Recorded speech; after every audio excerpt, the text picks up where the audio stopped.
and welcome to News on National Pilot TV. First, the headlines. Despite Governor Abdulrazaq's acclaimed giant stride on education, Kwara public schools are still in ruins. Chaos takes over classrooms. United States revokes Wole Soyinka's visa. Nobel laureate remains unfazed. Kwara law officers begin three-day one-on strike over unmet demands. Pregnant wife of Amotekun officer storms Ondo Street in lone protest over husband's disappearance. Inter Milan star Joseph Martinez kills 81-year-old man on his way to training. Good evening, I am Christiana Oluwo. Now to the news in details. Starting with Kwara, residents of Kwara State have raised alarm over the deplorable condition of two public schools, Saragi Unity Secondary School in Edo local government area and Government Day Secondary School, Ojagboro, accusing the state government of neglect and abandonment. A video obtained by National Pilot TV reveals shocking scenes from both schools, showing crumbling classrooms, collapsed roofs, broken furniture, and cows grazing freely within the school premises and classrooms. At Government Day Secondary School, Ojagboro, the situation is particularly dire. Once a hub of academic activity, the school now lies in ruins, with overgrown grasses, gaping holes in rooftops, and classrooms reduced to grazing grounds for livestock instead of learning spaces for students.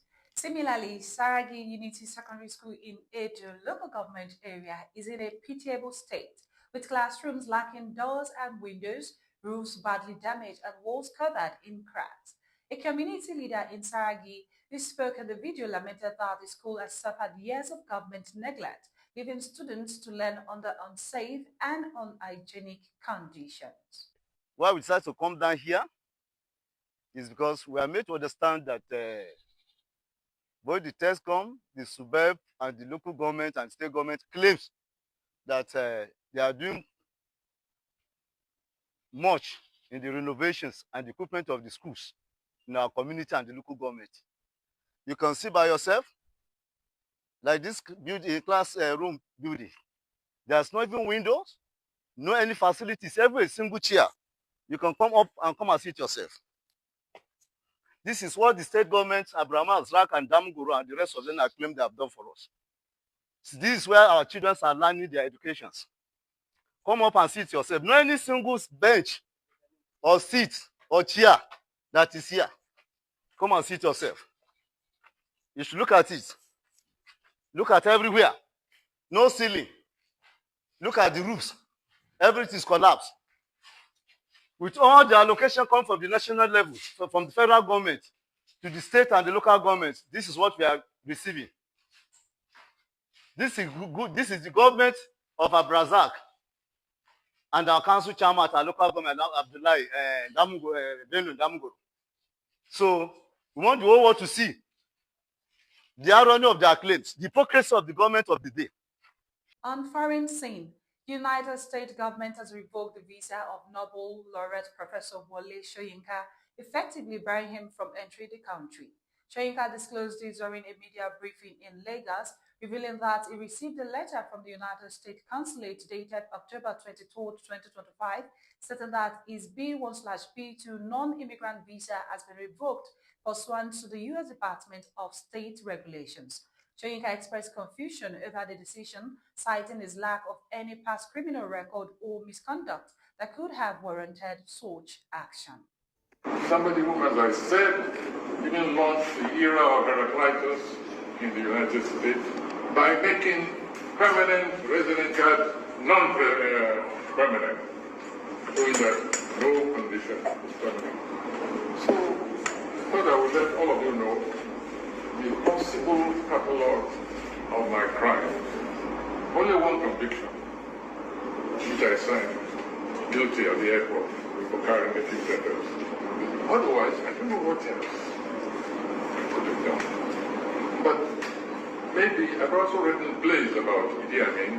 Maybe it's about time also to write a play about Donald Trump. When he hears that I'm paying him the same literary compliment as I paid Idi Amin, maybe you will reconsider my return to my visa.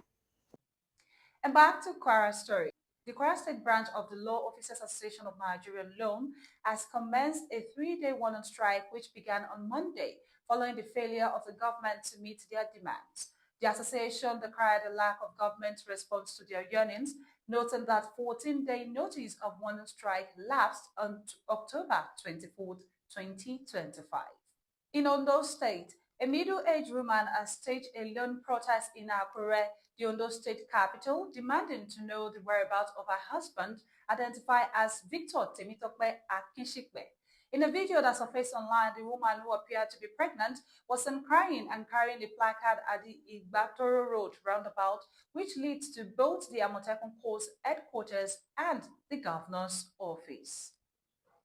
And on sports, Inter Milan goalkeeper Joseph Martinez was involved in the tragic road accident on Tuesday morning in Venegro, Como, where his car struck and killed an 81-year-old man in an electric wheelchair while he was driving to training. Reports suggest the elderly man suffered a medical episode moments before the impact, preventing him from moving out of the way. And that's all for our news for today. For any reportage of happenings around you, do call our report line on 081 3428 3132. Don't forget to follow us on all our social media platforms at National Pilots Newspaper and subscribe to our YouTube channel at National Pilot TV. Many thanks for staying with us. I am Christiana Oluwo. Have an amazing day.